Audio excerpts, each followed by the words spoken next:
makes a lot of difference to how we feel is what we think, how we think about the world around us, our mindset. We can have a threat mindset, so expecting things to go wrong, feeling that everything's a risk to us, or we can see things as challenges, so that when something comes along which may be difficult, instead of seeing it as a threat, we see it as something that we can deal with, that we can address, and we set ourselves the challenge of addressing that thing. Now, what's interesting about threat and challenge mindset is that it changes not only how we feel, but how our body responds.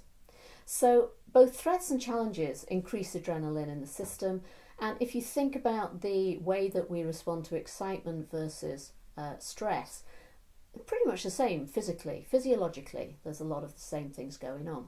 But what's interesting about the mindset is that when you have a threat mindset, that triggers your sympathetic nervous system. That's your fight or flight response. Now that's really helpful if you're being chased by a bear, or you need to fight somebody off who's attacking you. Those things are genuine threats, and then you need your body to focus all its attention on allowing you to run faster, fight harder, etc. You have to be able to react. And that's what the threat mindset does. It helps us to react. But what it doesn't do is enable us to think straight. It doesn't enable us to be logical. It doesn't enable us to work out ways of solving problems. And of course, if you're living in a threat mindset all the time, you've got heightened levels of adrenaline, of cortisol, which is not healthy for your system in the long term. Threat mindset was only ever intended to be for emergencies. Now, the challenge mindset, if you see something as a challenge, it may be exactly the same situation, but if you see that as a challenge instead of as a threat, then what that will do is trigger your parasympathetic nervous system. That's your rest or digest state. So while you'll still have some of the same physiological responses, you'll still have some adrenaline rush, etc.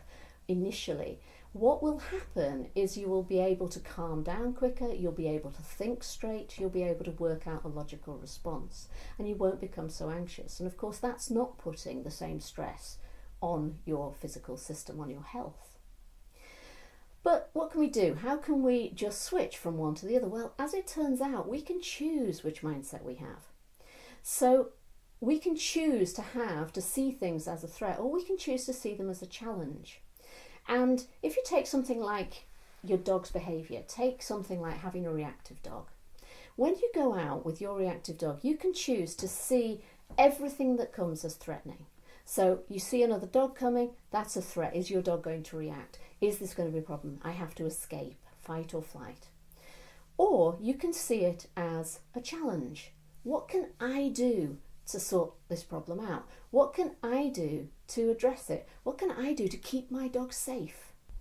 Quite a few years ago, when I was first working with Miri and her reactivity, the thing that made a huge difference to our progress was when I stopped seeing it being about what she did and started seeing it being about what I did.